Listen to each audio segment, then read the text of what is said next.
పండుగ అంటే ఏంటి? పండుగ అంటే ఏంటి? అది సంతోషంగా, మనిషికి జీవితంలో సంతోషం. మన పెద్దలు ఎందుకు పెట్టారంటే పండుగ ఒకటి పెట్టి ఆ పండుగకో దేవుని పెట్టారు. పండుగ ఎందుకు పెట్టుకోవాలంటే కనీసం అప్పుడైనా నీ అన్నదమ్ములు జ్ఞాపకం చేసుకో, ఆ పండుగ పూటైనా నీ తల్లిదండ్రులు జ్ఞాపకం చేసుకో. మామూలుగా తల్లిదండ్రులు పట్టించుకునేంత ఆ శక్తి, అంత వీలు, సమయం మనకు ఉండట్లేదు. దేశ రాజకీయాలన్నీ మనమే చక్కబెట్టాలి కదా. లేకపోతే మన బిడ్డల గురించి పట్టించుకుని మన బిడ్డల గురించి మనం ప్రాకులాటలో మన కళ్ళ తల్లిదండ్రులు విడిచిపెట్టేస్తున్నాం. కాబట్టి పండుగ ఏం నేర్పిస్తుందంటే పండుగలో సంతోషంగా ఉండు.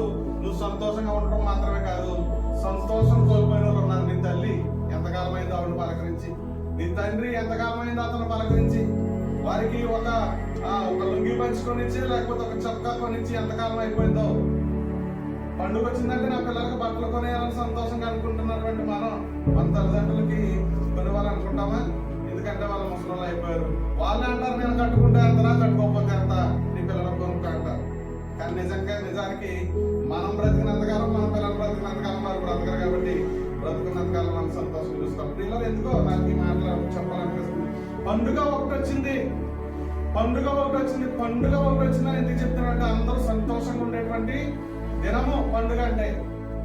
ఉన్నా లేకపోయినా ఉన్న దాంట్లోనే మంచి బట్టలు, అప్పు చేసుకునైనా అయ్యో మంచి పరిస్థితులు ఏర్పాటు చేసుకుని కృత్రిమంగానైనా సంతోషాన్ని కొని తెచ్చుకుంటా ఉంటాం. పండుగ అనేది మనిషి జీవితంలో సంతోషానికి ఒక ఉదాహరణ, సంతోషానికి ఒక పాయింట్. అది పండుగ అనేది. పండుగలో శక్తికి మించి ఖర్చు పెడతా ఉంటాం. ఎందుకంటే అందరూ బాగుండాలి. అప్పు చేసైనా పిల్లలకి బట్టలు కొంటుంటాం, పిల్లలు సంతోషంగా ఉంటారు. మంచిది పిల్లలు.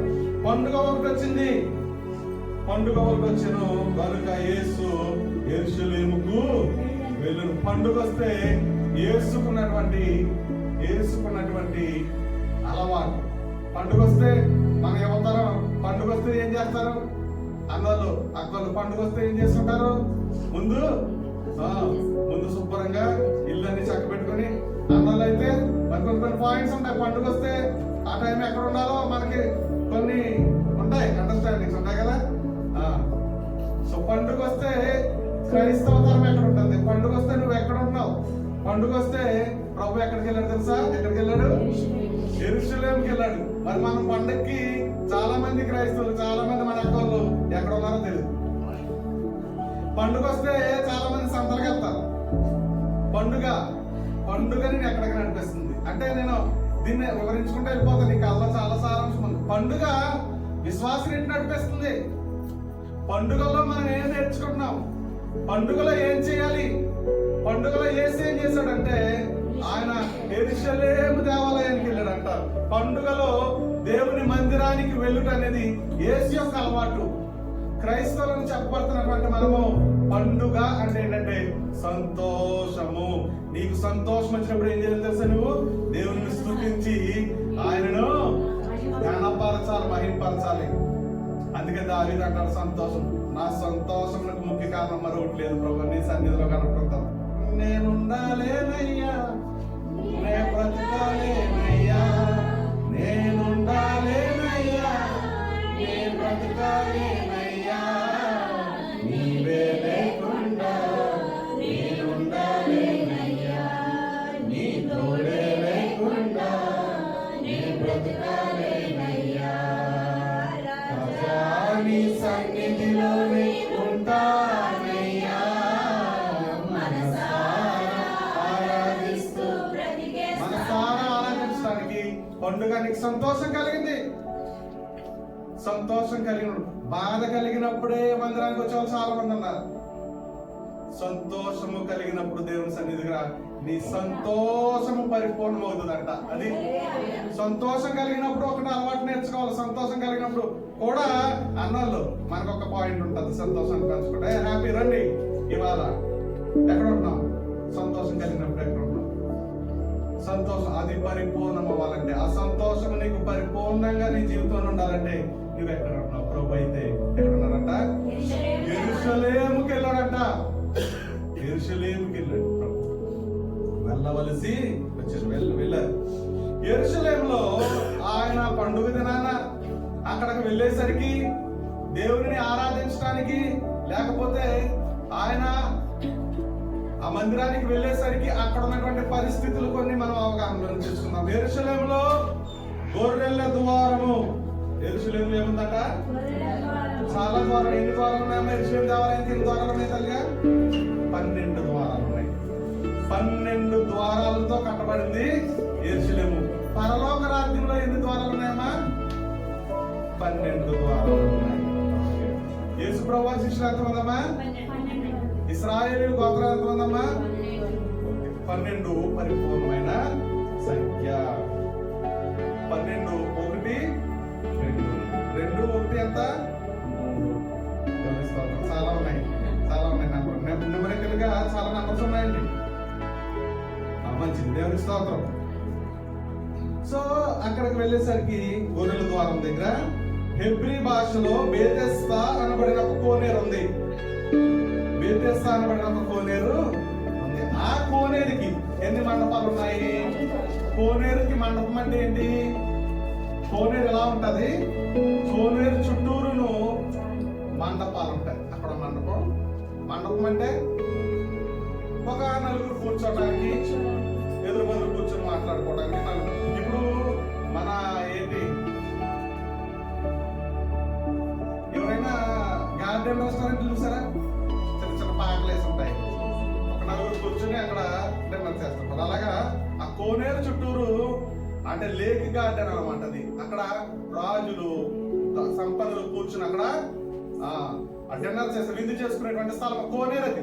కోనేరు అంటే చక్కగా ప్లెజెంట్, చక్కని వాతావరణం. కోనేరు చుట్టూరు 5 మండపాలు. 5 మండపాల్లో చక్కగా రాయల్ డిన్నర్ చేయడానికి చాలా విలాసవంతంగా ఉంటారు. అది కట్టేటప్పుడు ఎవరో సొలొమోను మహారాజు కట్టించాడు. ఎందుకు? విందు చేసుకుంటానికి అద్భుతంగా. గార్డెన్ రెస్టారెంట్ అనమాట. గార్డెన్ రెస్టారెంట్, లేక్ రెస్టారెంట్ అనమాట అది. దాన్ని అలా నిర్మించాడు. అక్కడ 5 మండపాలు ఉన్నాయి. ఆయా సమయం యందు దేవదూత ఒకరు పరలోకం నుంచి దిగి వచ్చి ఆ నీటిని కదిలిస్తూ ఉంటారు. పరలోకం నుంచి ఒక దూత దిగి వచ్చి ఆ నీటిని కదిలిస్తూ ఉంటారు. ఆ నీరు కదిలించిన పిమ్మట మొట్టమొదటిగా ఎవడు ఆ నీటిలో దిగుతాడో వాడు ఎలాంటి వ్యాధిగ్రస్తుడైనా గాని బాగుపడిపోతాడంట.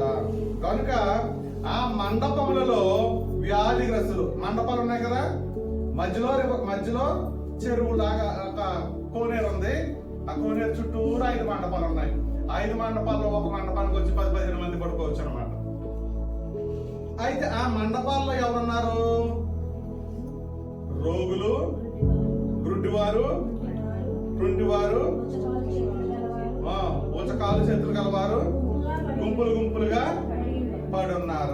పడుంటే అక్కడ అదే గుంపుల్లో 38 ఏండ్ల నుండి వ్యాధి గల ఒక మనుష్యుడు ఉండెను. ఎవరంటమ్మా? 38 సంవత్సరాల నుంచి వ్యాధి ఉన్నదంట. ఏ వ్యాధి చెప్పలేదు, వ్యాధి పేరు చెప్పలేదు. అంతకు ముందు అక్కడ కింద రాసి చూడు, గుడ్డోలు బాగుపడతారు, కుంటోలు బాగుపడతారు, పోలియో చేతులు ఉన్న వాళ్ళు బాగుపడతారు. ఊచకాలంటే అదే పోలియో. సో రోగాలు ఏ రోగాలు బాగుపడతాయో అందరూ ఉన్నారు, కానీ ఆడికి ఏ రోగం రాయలేదు. కానీ 38 సంవత్సరాల నుంచి రోగం ఉందంట, వ్యాధిగ్రస్తుడంట. అతను అక్కడ పడున్నాడట. పడుంటే యేసు వాడు పడియుండుట చూచి వాడప్పటికి బహుకాలం నుండి ఆ స్థితిలో ఉన్నాడని ఎరిగి, అక్కడ చాలా మంది ఉన్నారు, గుర్తుంచుకోండి, అక్కడ చాలా మంది ఉన్నారు. ఆ మండపాల్లో చాలా మంది ఉంటే ప్రభువు సరాసరి వాడి దగ్గరికి వెళ్ళి, వాడు చాలా కాలం నుంచి పడున్నాడంట ఆ స్థితిలో. కాబట్టి ప్రభు ఎరిగిన వాడు కనుక ఆయన సమస్తము ఎరిగినవాడు, ఆయనకు సమస్తము తేట తెల్లగా కనిపిస్తా ఉంది. ఎవరు ఏ స్థితిలో ఎంత కాలం నుంచి ఉన్నారో ఆయనకు తెలుసు. ఆ స్థితిలో ఎంత కాలం నుంచి మగ్గిపోతున్నాడో ప్రభువుకు తెలుసు. కాబట్టి ప్రభు వెళ్ళి, నువ్వు స్వస్థపడకోరుచున్నావా అని వాడిని అడుగగా, ఆ వ్యాధిగ్రస్తుడు, అయ్యా స్వస్థ కోరుచున్నావా అంటే ఏమనాలి? అవును లేదు ఏదో ఒక మాట చెప్పారు. కానీ తిరిగి ప్రసంగం చేస్తున్నాను మాస్టర్ గారు. చూడండి అయ్యా, నీళ్లు కదిలింపబడినప్పుడు నన్ను కోనేటిలో దించుటకు నాకు ఎవ్వడను లేడు గనుక నేను వచ్చినంతలో మరి ఎవడు నాకంటే ముందుగా దిగునని ఆయనకు ఉత్తరమిచ్చెను. నీవు లేచి నీ పరుపెత్తుకొని నడుమని వారితో చెప్పగా వాడు వెంటనే స్వస్థత నుండి తన పరుపెత్తుకొని నడిచి. ప్రియులారా, ఇక్కడ ప్రభు అడుగుతా ఉన్నారు, అయ్యా నువ్వు స్వస్థపడకోరుచున్నావా? నువ్వు స్వస్థపడకోరుచున్నావా? నువ్వు ఉన్నటువంటి పరిస్థితుల నుంచి నువ్వు బయటికి రావాలని ఆశపడతా ఉన్నావా? నువ్వు బాగుపడాలని కోరుకుంటున్నావా అంటే ఇతను ఏమంటా ఉన్నాడంటే అతనికి ఉన్నటువంటి సమస్యలు చెప్తా ఉన్నాడు. తర్వాత కామెంట్స్ చెప్తున్నాడు, తర్వాత కంప్లైంట్స్ చెప్తున్నాడు. అక్కడ ప్రతి చోట పెద్ద పెద్ద ఆర్గనైజేషన్స్ కి వెళ్ళిన తర్వాత అక్కడ బాక్స్ పెడతారు, comments and complaints. Comments and complaints. మీ యొక్క ఫిర్యాదులు, మీ యొక్క సలహాలు కూడా మాకు ఉపయోగపడతాయని ఒక బాక్స్ పెడతారు ప్రతి చోట కదా. మనం పెడతాం ఇక్కడ, ఎందుకంటే ఎవరైనా బాధపడుతున్నావా, ఎవరైనా సంతోషపడుతున్నావా కాగితం మీద రాసి చెప్తే అందులో వేసేస్తే తర్వాత చదువుకుంటాం. సో అక్కడికి వెళ్ళిన తర్వాత వాడు ఏం చెప్తున్నాడు? ఒక కామెంట్ చెప్తున్నాడు, ఒక కంప్లైంట్ చెప్తున్నాడు. ఇక్కడ ఉన్నారు అందరూ ఇక్కడ ఉన్నారు. హాలేలుయా చెప్తాం కదా, స్తోత్రం. అతను చెప్తున్నటువంటి కంప్లైంట్ ఏంటంటే యేసు వాడు పడి ఉండేది చూచి వాడు అప్పుడు బహుకాలం నుంచి ఆ స్థితిలో ఉన్నాడని ఎదిగి స్వస్థపడి కూర్చున్నామని వాడిని అడుగవా? ఆ వ్యాధిగ్రస్తు, అయ్యా నీళ్లు కదిలింపబడి నప్పుడు నన్ను కోనేటిలో దించుటకు నాకు ఎవ్వడును లేడు. ఒక కామెంట్ చెప్తున్నాడు, నాకెవరు లేరయ్యా, నాకెవరు లేరు. నన్ను తీసుకెళ్ళి ఎవడన్నా దింపితే నేను బాగుపడేవాడిని, ఎవడు లేడు నాకు ఫస్ట్. తర్వాత నేను పోని నీళ్లు కలిపిన తర్వాత నేను వెళ్ళి దిగుదాం అనుకుంటే నాకంటే ముందు ఈ దిక్కుమాలు ఎవరు వచ్చేసి దిగేస్తున్నారు. కనీసం ఇంతకాలం నుంచి ఇక్కడ పడేడుతున్నాను కదా అని నా మీద దయ కూడా లేదు.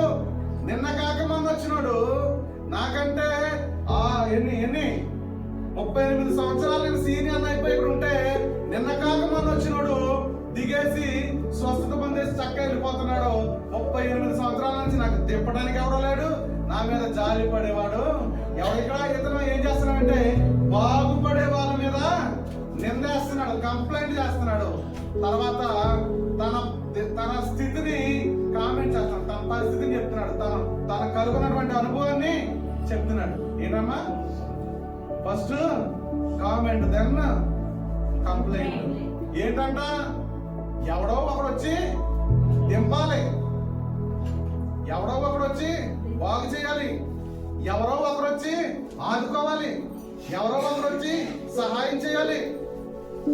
ఎవరు చేస్తారు? ఎవరిని నమ్మితే ఎవరు సహాయం చేస్తారు? మనోళ్ళు చాలా మంది ఉంటారు, నువ్వు బాగోవాలి అక్క, నువ్వు బాగోవాలన్నా అంటారు కానీ బాగుంటారు నచ్చదు.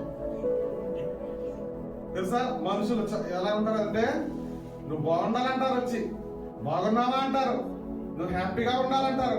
నువ్వు కనుక బాగున్నావా మొట్టమొదటి బాధపడేవాడు మనుషులు అలా అంటారు. నీ షర్ట్ చాలా బాగుందిరా అంటారు, ఆ లోపల అనుకుంటాడు ఎన్ని 1000 రూపాయల షర్ట్ ఎలా కొన్నాడు వీడు, చీర చాలా బాగుందక్క అని ఆ పక్క ఇద్దరికి ముందు తిప్పుతుంది. అక్క ఎక్కడి నుంచి వచ్చిందో దీనికి చీర కదా. బాగుండాలి అని అన్నవాడే బాగుండే ఇష్టపడలేనటువంటి లోకం ఇది. ఎవరో రాలేదు, ఎవరో నాకు సాయం చేయలేదని ఏడుస్తున్నాడు ఇక్కడ. ఎవరో నాకు సాయం చేయలేదు, ఎవరో నన్ను దింపలేదు, అది ఓకే. నీ బాధను బట్టి నీ పరిస్థితిని బట్టి ఏడుస్తున్నావు అంటే ఓకే. ఇంకొకరు బాగుపడిపోతుంటే ఏడుపు ఎందుకు? వేరే కూడా వచ్చి దిగేస్తున్నాడంట, అది నీ బలహీనత. ఎంత కాలం నుంచి నువ్వు అక్కడ ఉన్నావు, ఎక్కడున్నాడు? పైగా దేవాలయంలో ఉన్నాడు, స్వస్థపడే చోటు ఉన్నాడు, స్వస్థత పొందగలిగేటువంటి ప్రాంతంలో ఉన్నాడు. కానీ అతనిలో ఉన్నటువంటి బలహీనత ఏం చేస్తుందంటే మరొక అడుగు వేసి దాని నుంచి విడుదల. ఇవాళ చాలా మంది ఉండవలసిన స్థితిలోనే, ఉండవలసిన స్థానంలోనే, ఉండవలసినటువంటి ప్లేస్ లోనే ఉంటారు. కానీ ఒక్కడుగే దూరం ఒక్క అడిగే దూరం మార్చుకోవడానికి కానీ బాగుపడటానికి కానీ ఆ ఒక్క అడుగు వేసి ముందుకు రాలేనటువంటి పరిస్థితిలో ఉంటారు. వాళ్ళ క్రైస్తవ లోకం ఎలా ఉంది? మనల్ని మనం విమర్శ చేసుకోవాలి. ఒకరికి మన మీద విమర్శ చేసే హక్కు లేదు. అలాగని ఆ అవకాశం క్రైస్తవుడు ఎప్పుడు ఇవ్వకూడదు. మనల్ని మనమే పరీక్షించుకున్నాం, మనల్ని మనమే విమర్శ చేసుకుని మనము రక్షించబడదుము. పిల్లరా, ఇక్కడ అతను చెప్తున్నటువంటి స్టేట్మెంట్, లేకపోతే ఇతను ఇస్తున్నటువంటి కామెంట్, లేకపోతే అతను ఇస్తున్నటువంటి కంప్లైంట్ ఏంటంటే, నన్ను ఎవరో దింపట్లేదు కానీ వేరే వాళ్ళు వచ్చి బాగుపడిపోతున్నారు. చాలా మందిలో ఇతను ఉంటది. నాకు నిన్న కాకమన్న వచ్చింది పాటలు పాడేది నాకంటే బాగా కదా, నేను సీనియర్ని. ఇవాళ ఉన్నాయి క్రైస్తవులలో అయ్యి ఉండకూడదు. దేవుని స్తోత్రం. పిల్లరా, నేను చెప్పాలనుకుంటున్నది ఏంటంటే, ఇక్కడ ఈ వ్యక్తి ఆ స్థితిలో ఉన్నాడని ప్రభువు తెలిసి వచ్చి స్థితిని మార్చుకుంటావా అని అడిగితే, ఏసే వచ్చి అడిగితే ఎన్నిసార్లు దేవుడు తన వాక్యము ద్వారా, తన దాసుల ద్వారా, తన దైవజనుల ద్వారా ఎన్నో సార్లు హెచ్చరిస్తా ఉన్నా గానీ క్రైస్తవ లోకంలో చాలా మంది వికలాంగులు, చాలా మంది తమ స్థితిని మార్చుకోవడానికి ఇష్టపడరు. ఉంటారు, దేవాలయంలో ఉంటారు, వారు దేవుని మందిరంలోనే ఉంటారు, ఉన్నతమైనటువంటి స్థితిలో ఉంటారు, ఉన్నతమైన స్థాయిలో ఉంటారు. వాళ్ళు మొత్తం అంతా చేస్తా ఉంటారు కానీ వారిలో ఒక్కొక్కసారి ఒక్కడుగు ముందుకేసి పరిస్థితిని మార్చుకునేటువంటి స్థితి, ఎవరో సాయం చేయలేదని బాధపడతా ఉంటారు. అంతేనంట, ఎవరో వచ్చి నన్ను దింపలేదు. ఎవరో దింపుకుంటే నీ స్థితిని బాగు చేయడానికి ఒకరి కోసం ఎదురు చూస్తున్నావు అంటే నీ అంత బలహీనురాలు మరొకరు ఒకరు రారెప్పుడు కూడా. మనుషులు నమ్ముకొని ఎవరు వస్తారు? అన్నదమ్ములు వస్తారు, అక్క చెల్లెలు వస్తారు, నువ్వు ప్రేమించిన వాళ్ళు నిన్ను నీ వల్ల మేలు పొందులు వస్తారు అనుకుంటున్నావా? ఎవరు రావాలి నిన్ను బాగు చేయాలంటే? ప్రభువే రావాలి.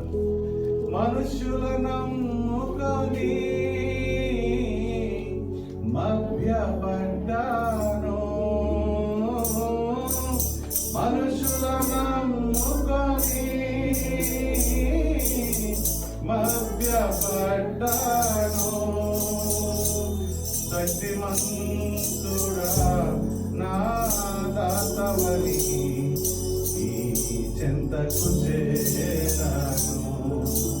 శక్తిమంతుడా నా దాతవని చెంతకు చేరాను. యేసు నీవే ఆధారము, యేసు నీవే నా ప్రాణము, యేసు నీవే ఆధారము, యేసు నీవే నా ప్రాణము. నిన్ను నమ్మినచో నీ కృపణీయము, నన్ను నెమ్మదితో నీవే ఉంచెదవు. నిన్ను నమ్మినచో నీ కృపణీయము, నన్ను నెమ్మదితో నీవే ఉంచెదవు.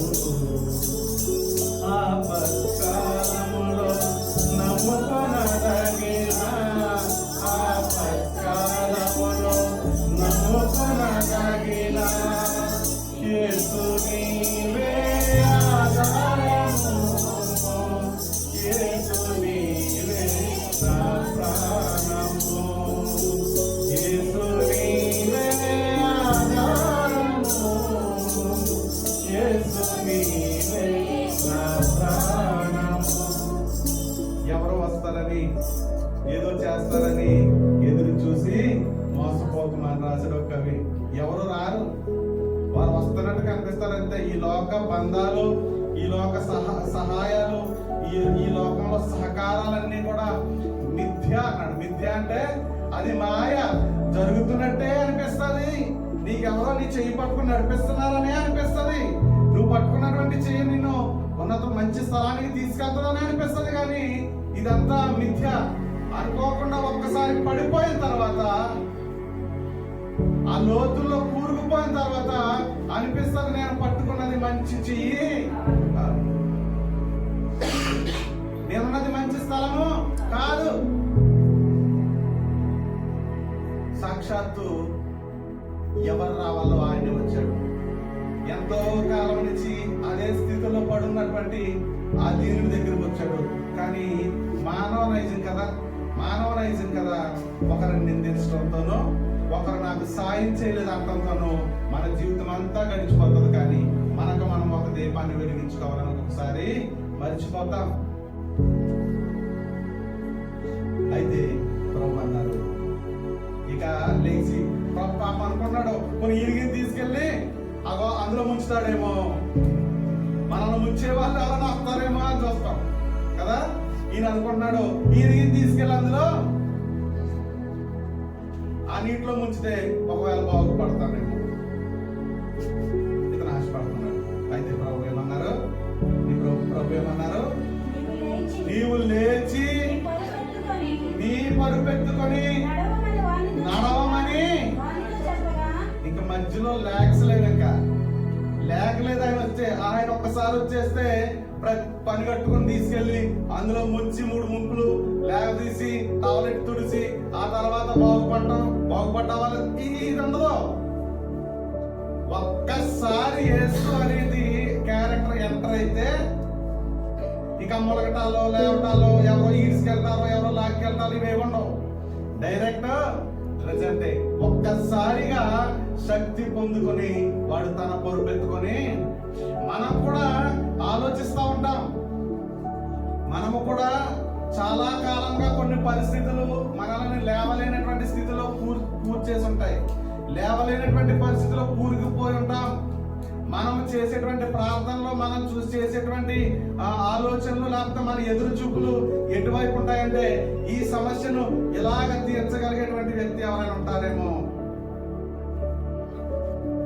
ఒకవేళ నేను ఇవాళ అప్పుల్లో ఉన్నాను, నా అప్పుల కోసం లేకపోతే నాకు ఉన్నటువంటి ఆర్థికమైనటువంటి ద్రవ్యోపరం కోసం ఎవరైనా సహాయం చేసే డబ్బులు ఇచ్చే వ్యక్తి ఎవరైనా వస్తారేమో. ఏ సహోదరి అయినా నాకు డబ్బులు ఇవ్వగలదేమో, నేను ఇంటి నుంచి బయటకు రాగలను. నాకు ఉన్నటువంటి రోగం విషయంలో ఎవరైనా నన్ను తీసుకెళ్లి వైద్యం చేయిస్తారేమో. నాకున్నటువంటి అక్కామ విషయంలో ఎవరైనా నాకు అక్కామకి పడతారేమో. లేకపోతే నాకున్నటువంటి ఈ యొక్క బలహీనత విషయంలో ఎవరైనా నన్ను బలపరిచి నడిపిస్తారేమో అని ఆ సర్టెన్ ఆ పని అవటం కోసం మనం ఎదురు చూస్తూ ఉంటాం. కానీ ప్రభువు గనక మన జీవితంలోకి వస్తే, ప్రభువుని గనక మనం ఆహ్వానించగలిగితే ఆ రిజల్ట్ ఎక్స్ట్రీమ్ లో ఉంటది. మనము ఇక్కడ ఆలోచిస్తుంటాం, ఈ లెవెల్లో ఆలోచిస్తుంటాం, కానీ ఆయన వస్తే ఈ లెవెల్లో ఉంటది. మీ ఆలోచనలు నా ఆలోచనలు వంటివి, నా ఆలోచనలు మీ ఆలోచనలు వంటివి కాదు. మీరు ఎంతవరకు ఆలోచిస్తారంటే ప్రస్తుతం మీరున్నటువంటి పరిస్థితి నుంచి బయటికి ఎలా రావాలా అని ఆలోచిస్తారు. కానీ నేను ఆలోచించేది ఏంటంటే రాబో దినములలో నా ఆలోచనలన్నీ సమాధానకరమైనటువంటి ఆలోచనలే, అవి అభివృద్ధికి తార్కాణాలంతే. ఒకవేళ నాకు అవకాశం ఇస్తే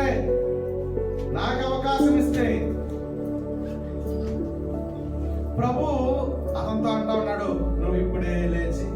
యేసు ప్రభు రాకముందు అతని ఆలోచన ఎలా ఉన్నాయంటే నన్ను ఎవరైనా నీటిలో దింపేస్తే చాలు, అక్కడ వరకు సహాయం చేస్తే చాలు, ఆ తర్వాత నాకు నేను లేచి నాకు నేను పొరుపెత్తుకుని నాకు నేను ఏదో రకంగా వెళ్ళగలను. కానీ అది కాదు. ప్రభు అన్నారు సరాసరి ఇక మొలగటాలు ఏమీ లేవు, మొలగటాలు లేవు. సాక్షాత్తు ప్రభు అని కూడా వచ్చేస్తే నీ జీవితంలోకి నీ జీవితంలో వచ్చేటువంటి ఆ రిజల్ట్స్ ఎక్స్ట్రీమ్ గా ఉంటాయి. ఎక్స్ట్రీమ్ గా ఎవరో సహాయం చేస్తారని చూసేటువంటి ఆ స్థితి నుంచి ఎలాంటి స్థితికి వెళ్తావంటే నీవు సహాయం చేసేటువంటి స్థితికి వెళ్తావు. నిన్ను తలగా ఉంచుతాను కానీ తోకగా ఉంచను. నిన్ను తలగా ఉంచుతాను కానీ తోకగా ఏమాత్రము ఉంచనన్నాడు దేవుడు. మనం ఆలోచిస్తాము తోకగా ఉండకపోయినా కనీసం చెయ్యగానైనా ఉంటే సరిపోద్ది. కాదు, ఆయన తలగా చేయాలని ఆశపడుతున్నాడు. అది ఆ బలహీనుడి దగ్గరికి వచ్చి అన్నాడు, వాడి జీవితంలో చుట్టూరు పండగ ఉంది కానీ వాడి జీవితంలో పండగ లేదు. అంతే అంతేనా? పండగ ఊర్లో పండగ ఉంది, ఊర్లో పండగ ఉంది. ఆ యెరూషలేము దేవాలయంలో కూడా రంగులేసి ఉంటారేమో కదా అప్పుడులో. ఊళ్ళో పండగ ఉంది, అందరిలోనూ పండగ ఉంది, గుళ్ళో పండగ ఉంది. కానీ ఆ గుళ్ళో ఉన్నటువంటి వ్యక్తికి పండుగ లేదు. ఎందుకంటే వాడు 38 సంవత్సరాల నుంచి 38 లాంగ్ ఇయర్స్ పండగ వస్తుంది. కానీ ఆ పండగ వాడి జీవితంలో 38 పండుగలు వచ్చేసాయి. 38 పండుగలు కూడా అతని జీవితంలో ఎలాంటి సంతోషాన్ని, అతని జీవితంలో ఎలాంటి స్వస్థతని ఇవ్వలేకపోయినాయి. కానీ ఆ రోజు ఆ పండుగ దినాన అసలైనడు రావాల్సినడు వచ్చాడు. ప్రభు వచ్చాడు. ప్రభు వచ్చి అన్నారు, నిజమైనటువంటి పండుగ ఎలా ఉంటుందో నీకు చూపిస్తాను రా అని ప్రభు పండగ చేసుకోమన్నారు అనమాట. ఆ రోజు ఏంటి, ఎంతో కాలం నుంచి ఆ పరిస్థితి నుంచి అంత విసిగిపోయి కనీసం ఎవరు, చాలా సందర్భాల్లో మన విసుగు ఏం చేస్తా ఉంటదంటే, మన విసుగు ఎదుటి వారి మీద చూపిస్తాం. వారు కంప్లైంట్ ఎందుకు చేస్తున్నాడు? 38 సంవత్సరాల నుంచి ఎవడో ఒకడు రాకపోతాడో, కనీసం నా పరిస్థితి చూసి ఎవరు చేస్తారో అక్కడ ఉన్న వాళ్ళందరూ కూడా నీ టైప్ వాళ్ళు, నీకంటే ముందు వెళ్ళిపోయి దూకేసి మేలు పొందేసుకుందాం అనుకున్న వాళ్ళు అందరూ నీ వంటి బలహీనలే. నీకు ఎలా సహాయం చేస్తారనుకున్నావు?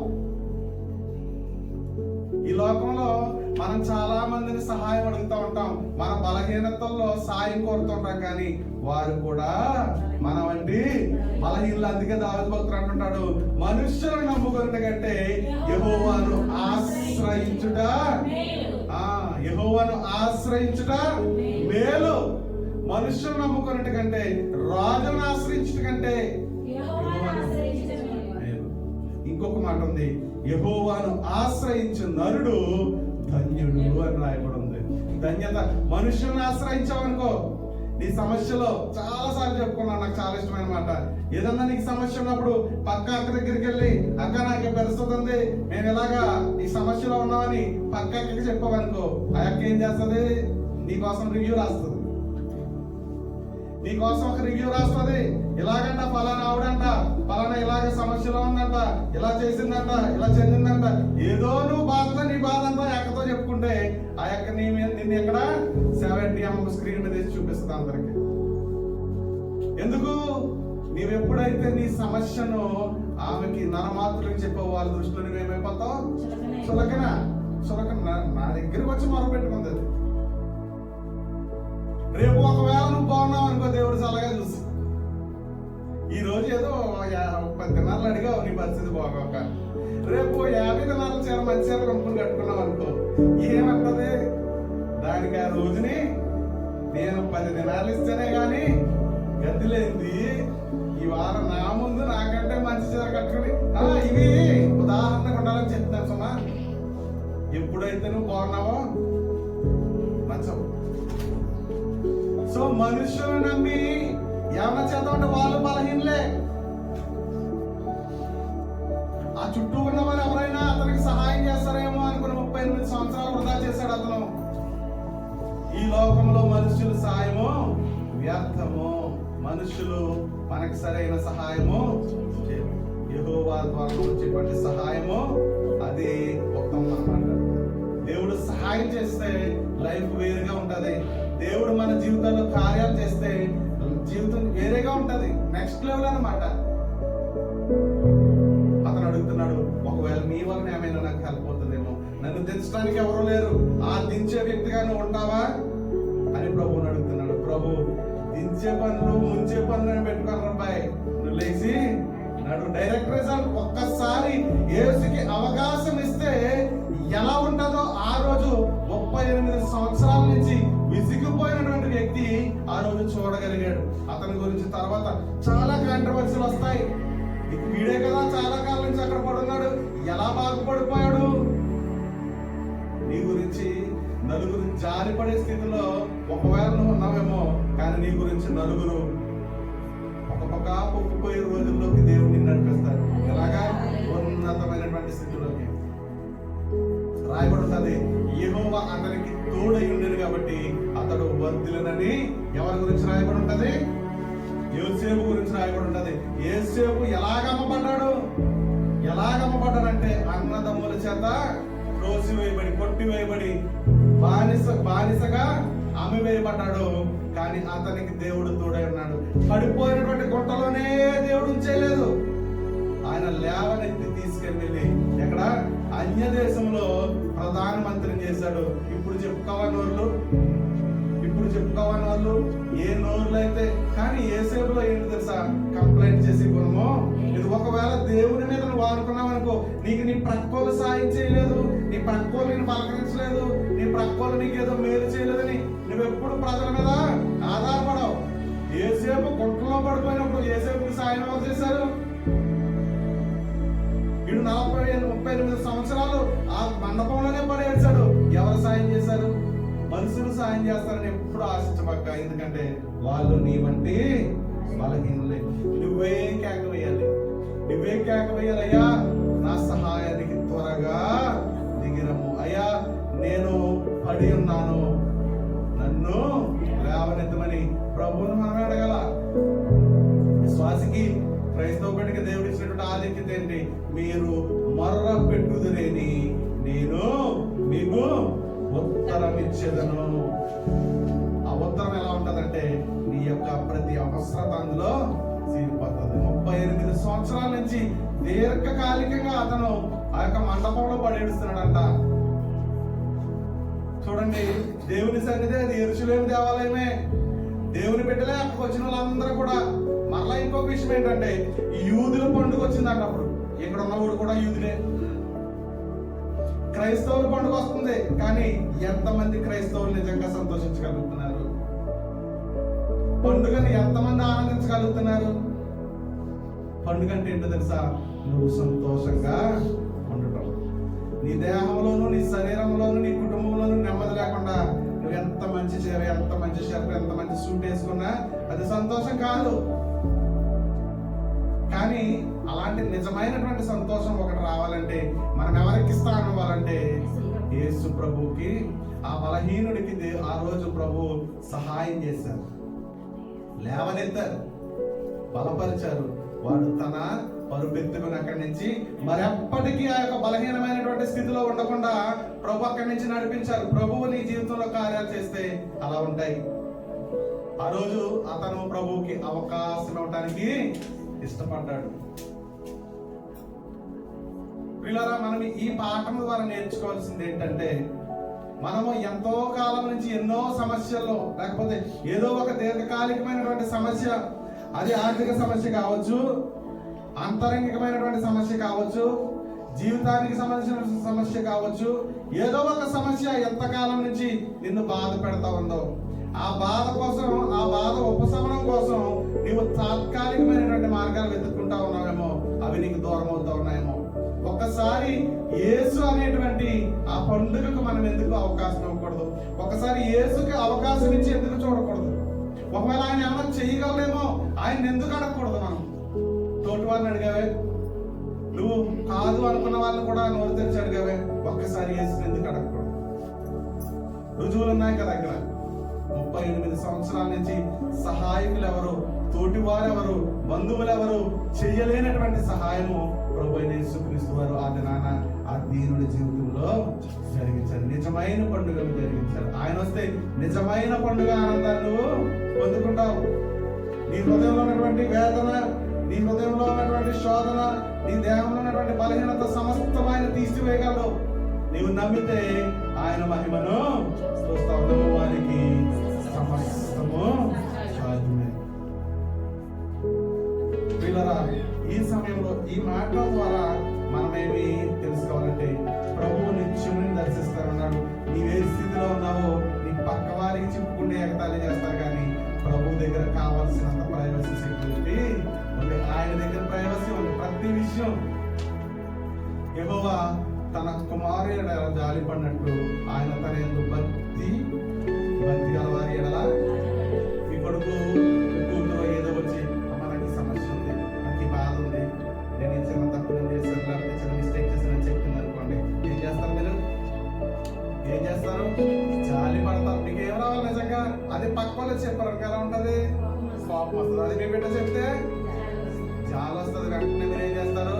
కడుపులో దాచుకుంటారు, ఎవరికి చెప్పరు. పైగా ఆ సమస్య వరకు మీకు శక్తి ఉన్నంత వరకు ప్రయత్నం చేస్తాను. అలాగే ప్రభు అంట మనం ఆయన దగ్గరికి వెళ్ళి చెప్పుకుంటే ఆయన మన ఎడల జాలి పడే దేవుడు ఏమనంట. మనం ఏ స్థితిలో ఉన్నామో ఆయనకి తెలుసు. మనం గొప్ప చెప్పుకోవసరం లేదు, మనం దాచుకోవసరం లేదు. నేను చాలా మంచి స్థితిలో ఉన్నానని చెప్పవసరం లేదు. నేను ఏ స్థితిలో ఉన్నానో ప్రభుకి ఆయన సమస్తము ఎరిగిన వాడంట.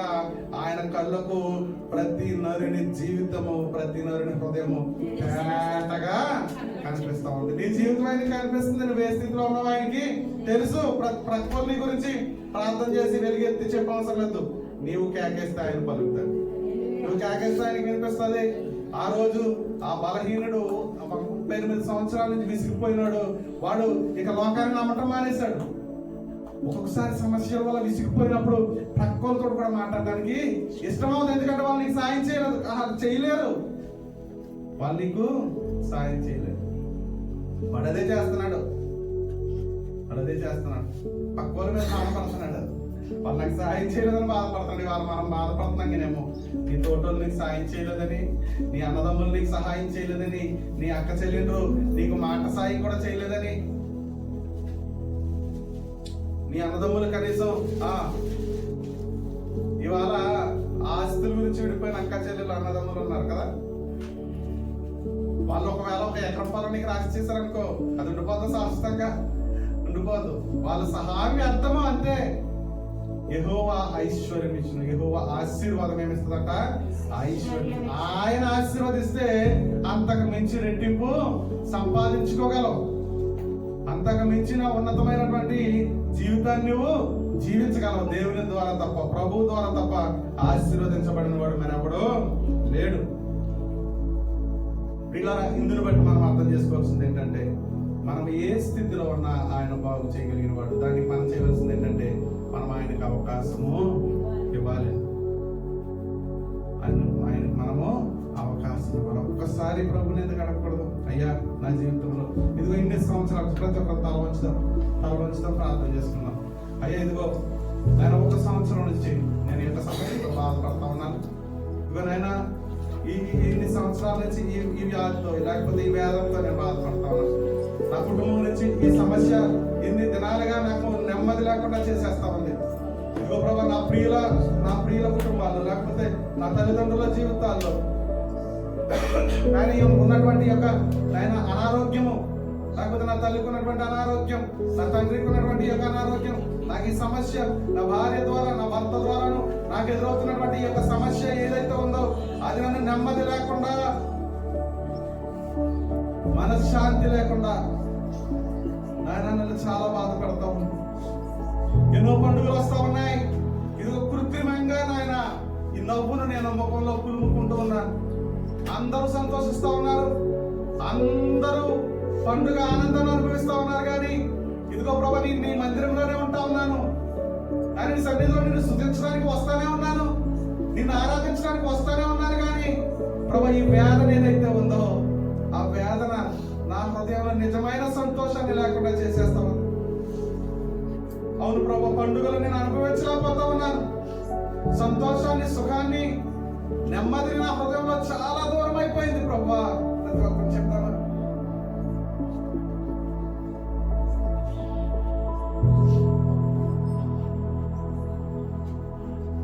ప్రతి ఒక్కరు కూడా ఐశ్వర్యం కుటుంబంలో కొరతే లేదు,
నడుచుకోగలుగుతున్నాను ఆయన, 3 పూట్ల నేను తినగలుగుతున్నాను, చక్కని ఆహారాన్ని ఇచ్చావు ఆయన, నీకు వందనం. నా కుటుంబం అంతా కూడా క్షేమంగానే ఉన్నారు. నా భర్త, నా పిల్లలు, నా భార్య, నా తల్లిదండ్రులు అంతా క్షేమంగానే ఉన్నారు నాయన. కానీ ఎందుకో నా హృదయంలో ఏదో కొరత, నా పరిస్థితుల మీద. కానీ ఎంతో కాలంగా ఈ వేదన అనుభవిస్తా ఉన్నాను నాయన. ఈ యొక్క హీనమైనటువంటి స్థితిలో నిలబడి ఉన్నాను. ఎవరో లేవనెత్తారు కదా, ఏదో ఒక రోజు లేద్దాం కదా అనుకుంటున్నారు నాయన, కానీ లేవలేకపోతాడు. ఎవ్వరు వచ్చి నన్ను నాయన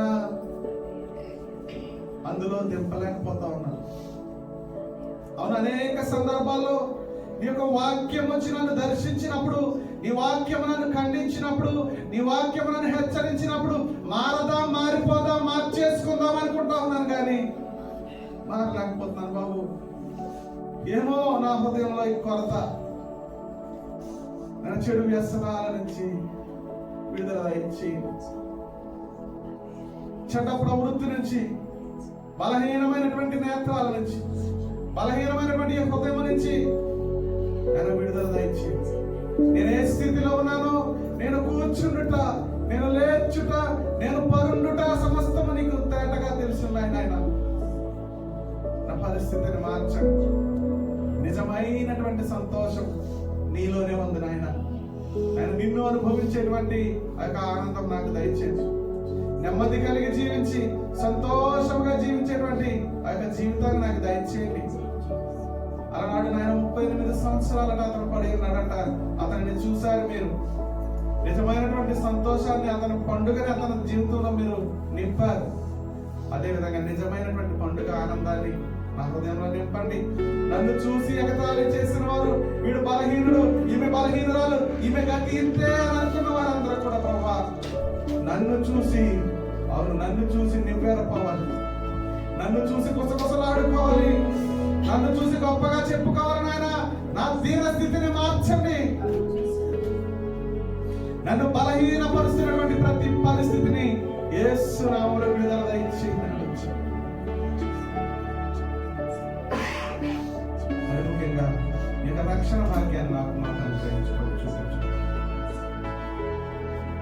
సమస్తము మార్చగలిగినటువంటి యేసు ఉన్నత నామములో ప్రార్థన అడుగుతున్నాము పరమ తండ్రి. ఆమేన్. స్తోత్రం. వినరా?